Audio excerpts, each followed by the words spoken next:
चलते हैं कहानी की तरफ। बताते हैं आपको कि क्या हुआ था। रंग और बेला की कहानी किस तरह से शुरू होती है।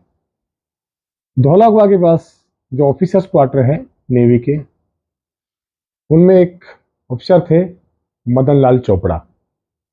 उनकी एक पुत्री थी, गीता चोपड़ा। उनका एक बेटा था और बेटे का नाम था संजय चोपड़ा। संजय चोपड़ा जो 10वीं क्लास में पढ़ता था, और गीता चोपड़ा थी जो कॉलेज कर रही थी। उन्हें सिंगिंग का बहुत शौक था। उनकी एक रिकॉर्डिंग होनी थी दिल्ली रेडियो पे, और उसी रिकॉर्डिंग के लिए वो जाती हैं। गीता चोपड़ा को शौक है सिंगिंग का और कल्चर प्रोग्राम में हिस्सा लेने का, और वो जाती है ऑल इंडिया रेडियो पे रिकॉर्डिंग करने। धौलाकुआ से वो आ जाती है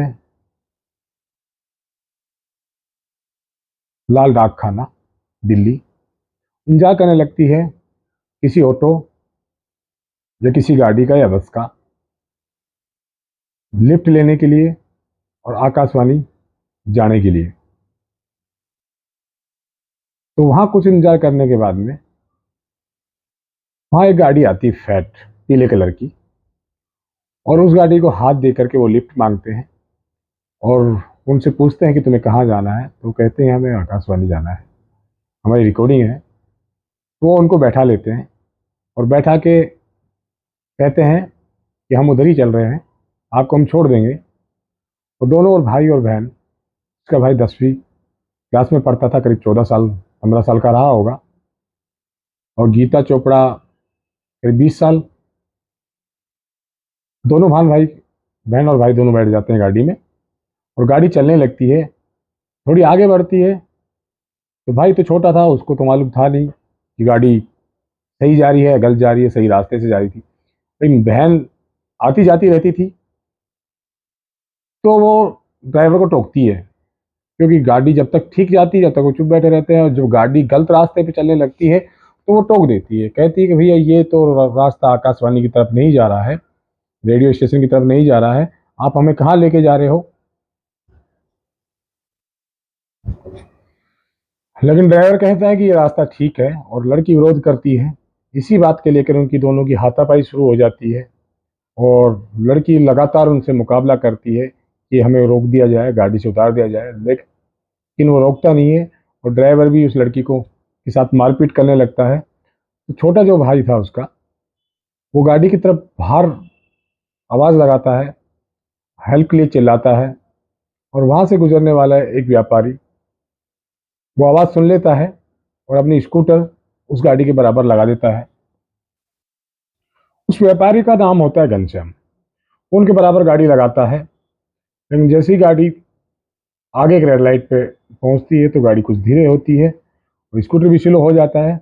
लेकिन जैसे ही स्कूटर स्लो होता है तो वो गाड़ी रेड लाइट क्रॉस करके और बहुत तेज़ी की स्पीड से बढ़ जाती है रिच गार्डन की तरफ।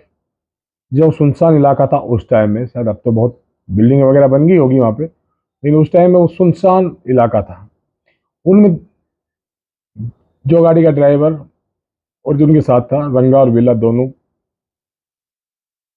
पहले बम्बई में काम करते थे। दोनों पहले बम्बई में थे, उसके बाद वो दिल्ली आ गए थे। वहाँ भी कोई चोरी चकारी का और एक ड्राइवर का, दोनों, एक ड्राइवर था एक चोरी चकारी करता था। इस तरह की उनका बम्बई में रिकॉर्ड था, और उसी काम को दिल्ली में करने की उनको सूझ जाती है, और आकर के यहाँ भी वही काम करने लगते हैं चोरी चकारी का। और वो एक उनके जो था वो ड्राइवर उनमें से एक।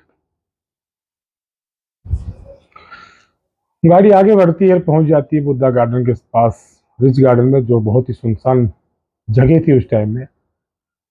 और उसी टाइम ये बच्चों से पूछते हैं रंगा और बिल्ला कि तुम्हारे पापा क्या काम करते हैं। तो वो बताते हैं कि मेरे पापा एक नेवी में ऑफिसर हैं। और जब इस तरह की ऑफिसर की बात सुनते हैं तो उनकी चेहरे की कुछ हवाइया रंग बदल जाता है, क्योंकि उनका एक मकसद था कि किसी तरह से हम बड़े घर के बच्चों को अपहरण करें, और फिर अपहरण करके उनसे फिरौती मांगी जाए, पैसे मांगे जाए उनको छोड़ने के लिए। लेकिन उस टाइम में एक ऑफिसर की सैलरी कम रहती थी, तो उन्होंने सोचा कि पैसे वगैरह तो मिलेंगे नहीं, तो अब किया क्या जाए। तो गाड़ी आगे सुनसान जंगल में पहुंच जाती है और वहां जाकर के जो बिल्ला होता है वो तलवार लेकर के और आकाश के ऊपर तलवार से हमला करता है, और जिससे उसकी मृत्यु हो जाती है, हत्या हो जाती है। और जो रंगा था वो लड़की से चाकू की नोक पे जबरदस्ती बलात्कार करने की कोशिश करता है। घर से निकले हुए बच्चे 6 बजे और रात के बज गए थे 10:30। अपहरण और बलात्कार और हत्या 10:30 बजे तक का समय रहा होगा, 4 घंटे करीब। और बारी बारी से उस लड़की के चाकू की नोक पे दोनों बलात्कार करते हैं और उस बच्चे की हत्या कर दी जाती है, 10 साल के बच्चे की। और लड़की का भी बलात्कार करके उसकी भी हत्या वो कर देते हैं, और उन दोनों बच्चों को वहीं पर डाल करके और ये चल जाते हैं मजलिस पार्क की तरफ, जहां उन्होंने अपना रूम ले रखा था। और जो फैट गाड़ी थी ये अशोका होटल से उन्होंने चोरी की थी। अशोका होटल से ये चोरी की और उसकी फिर नंबर प्लेट उन्होंने चेंज कर दी, HR नंबर की कोई प्लेट लगा दी उस पर, और उस गाड़ी को ये मजलिस पार्क में छोड़ देते हैं। छोड़ने के बाद में ये अपने अपने रूम पे चले जाते हैं। अपने रूम पे दोनों एक साथ ही रहते थे बम्बई से आने के बाद में, और वहीं प्लानिंग करते थे कि किस तरह से क्या करना है। और उस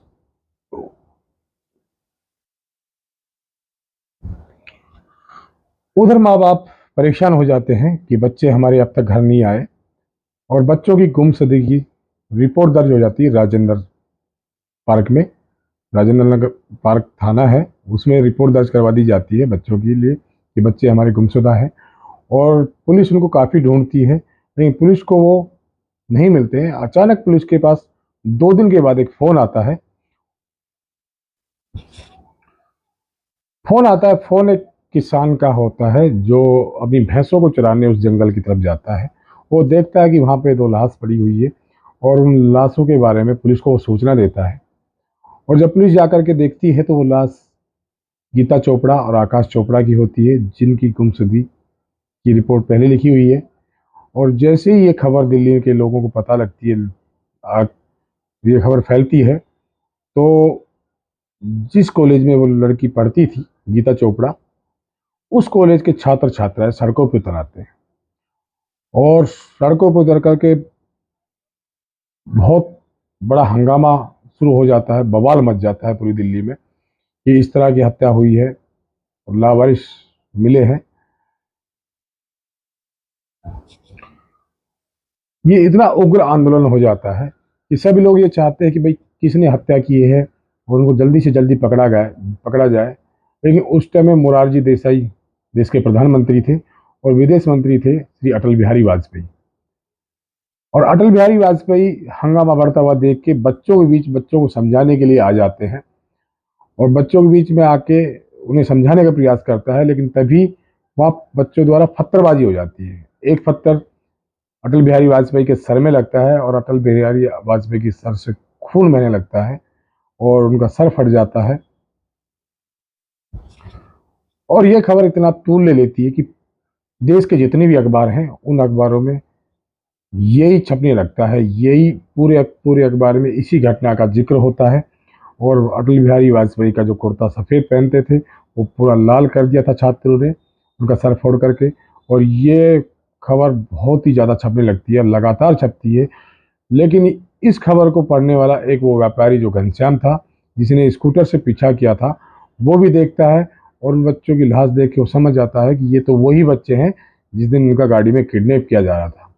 तो वो पुलिस के पास पहुंच जाता है। पुलिस को जाकर के उनके स्केच तैयार करवाता है कि किस तरह का उनका चेहरा है, किस तरह के उनके बाल हैं, और पुलिस की मदद से उनके स्केच तैयार होने लगते हैं। और उनके स्केच तैयार होने के बाद में अखबार में वो स्केच छाप दिए जाते हैं, और पुलिस उनको ढूंढने में जी जान से लग जाती है। दिल्ली पुलिस दिल्ली पुलिस के साथ साथ अन्य प्रदेशों की पुलिस, Haryana police, Uttar Pradesh police, Rajasthan police, Punjab police, सभी पुलिस उन जो अखबार में छपे स्केच हैं और उन अपराधियों को ढूंढने में लग जाती है। पूरा प्रशासन, पूरी सरकार लग जाती है इस केस को सोल्व करने में, और पब्लिक का प्रेशर बढ़ता जाता है क्योंकि वो काफ़ी दिनों तक मिलते नहीं है। इसी दौरान श्री मोरारजी देसाई जो प्रधानमंत्री थे, वो प्रोटोकॉल को तोड़ते हुए पीड़िता के घर पहुंच जाते हैं। ऐसा होता नहीं है कि पीड़िता के घर प्रधानमंत्री जाए, लेकिन वो उस टाइम का एक बहुत ही बड़ा आंदोलन हो गया था, बहुत पब्लिक उग्र हो गई थी, तो प्रधानमंत्री जी मोरारजी देसाई उस पीड़िता के घर पहुंच जाते हैं। लेकिन ये अपराधी बहुत ही शातिर थे। वो इस घटना को अंजाम देकर बम्बई भाग जाते हैं, और जब वहां भी उन्हें पता लगता है कि पुलिस ढूंढ रही है, तो बम्बई से ये आगरा आ जाते हैं। आगरा आकर रेलवे स्टेशन पे ये बैठ जाते कालका मेल में। शायद यही उनकी सबसे बड़ी गलती थी कि वो ट्रेन में सफ़र करते हैं रेलवे स्टेशन से, और कालका मेल पे चढ़ने की गलती ही उनकी सबसे बड़ी गलती थी। क्योंकि जो कालका मेल में चढ़ते हैं, उस डब्बे में चढ़ जाते हैं जिस डब्बा सैनिकों के लिए आरक्षित होता है, और उस डब्बे में चढ़ते ही उनको एक सैनिक रोकता है, पूछता है कि भाई तुम कौन हो और कहाँ से आ रहे हो, ये सैनिकों के लिए आरक्षित है। तो बिल्ला कहता है कि सब हम भी सैनिक हैं। लेकिन उनके हाव भाव और बोली चाली और उनके बालों को देख करके वो कहते हैं कि आप कार्ड दिखाइए अपना। तो कार्ड तो होता नहीं उनके पास। तो एक सैनिक और होता है जो अखबार पढ़ता रहता है, और उसको वो स्केच से उनका मिलान करता है, तो वो सोचता है कि यार ये तो वही लोग हैं जो दिल्ली में कांड करके भगे हैं, और उसको शक हो जाता है उन पे, ये तो दिल्ली में जो कांड करके भगे वही लोग हैं। उसके बाद जो सैनिक होते हैं वो उनको बैठा लेते हैं अपने डब्बे में पकड़ करके, और दिल्ली आकर के 2.5-3 घंटे में दिल्ली पहुंचती है गाड़ी। दिल्ली पहुंच करके ये जीआरपी पुलिस को, रेलवे पुलिस को सौंप देते हैं उनको, और पुलिस को कहते हैं कि यही वो ही अपराधी तो नहीं है जो दिल्ली में कांड करके, बलात्कार करके, ऑफिसर के बच्चों की हत्या करके भगे हैं। तो पुलिस, दिल्ली पुलिस जो उनकी छानबीन कर रही थी, तो वो उनके बारे में सूचना मिलती है, तो पुलिस उनको अपने कस्टडी में ले लेती है और उन स्केचों से मिलान करती है और दिखाती है उनको।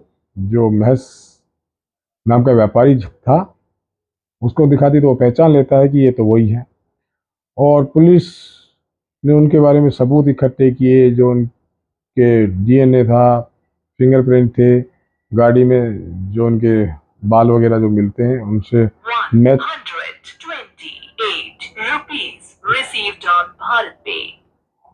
उनसे मैच कर जाता है, और उनके काफ़ी चीज़ें मिल जाती हैं। पुलिस चालान करती है और मामला अदालत में पहुंचता है। अदालत में काफ़ी लंबी जेल चलती है। उसके बाद अदालत फैसला करती है दोनों को फांसी की सज़ा दी जाए। उसके बाद वो हाई कोर्ट पहुंचते हैं। हाई कोर्ट में भी उन पर फांसी की सज़ा बरकरार रहती है। उसके बाद वो सुप्रीम कोर्ट पहुंचते हैं, तो सुप्रीम कोर्ट में भी फांसी की सज़ा बरकरार की जाती है, क्योंकि एक बहुत दुर्लभ और हत्यारा आपराधिक मामला था कि बलात्कार, उसके बाद हत्या और एक बच्चे की हत्या, मतलब बहुत ही जग क्या बोलते हैं उसको, बहुत ही बड़ा जुर्म था। और इसी जुर्म में उनको फांसी की सज़ा तीनों अदालत से मिलती है। तो वो राष्ट्रपति, जो उस समय राष्ट्रपति थी, हमारी राष्ट्रपति थे, राष्ट्रपति नीलम संजीव रेड्डी थे उस टाइम, और उनको ये अपील करते हैं कि हमारी इस फांसी को माफ करके हमारी सजा को उम्र कैद में बदल दिया जाए। इस तरह की अपील करते हैं राष्ट्रपति से। राष्ट्रपति के यहाँ अपील की जाती है। राष्ट्रपति जी भी इनकी अपील को खारिज कर देते हैं और फांसी को बरकरार रखते हैं। ये जनता में बहुत ही आक्रोश था, और सभी लोग चाहते थे कि ऐसे अपराधियों को फांसी दी जाए। और 31 जनवरी 1982 का वो दिन तय कर दिया जाता है जब इनको फांसी देनी होती है।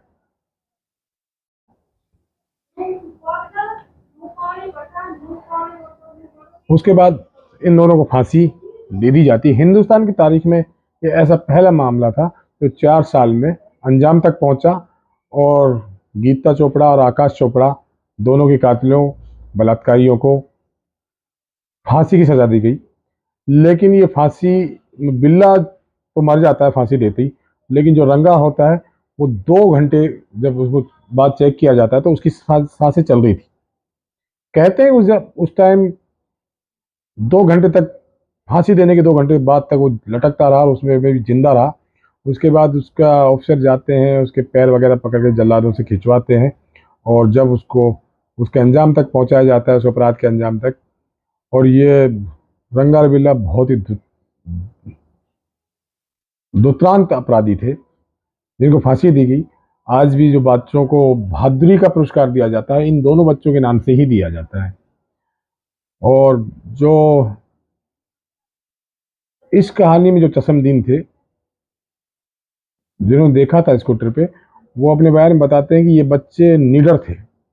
उन्होंने डरने के बजाय उनका मुकाबला किया और काफ़ी लड़े, लेकिन अपनी जीवन की जिंदगी की जंग में वो हार जाते हैं और दोनों बच्चों की हत्या कर दी जाती है। बहुत ही दुखद था ये उस टाइम का ये घटना।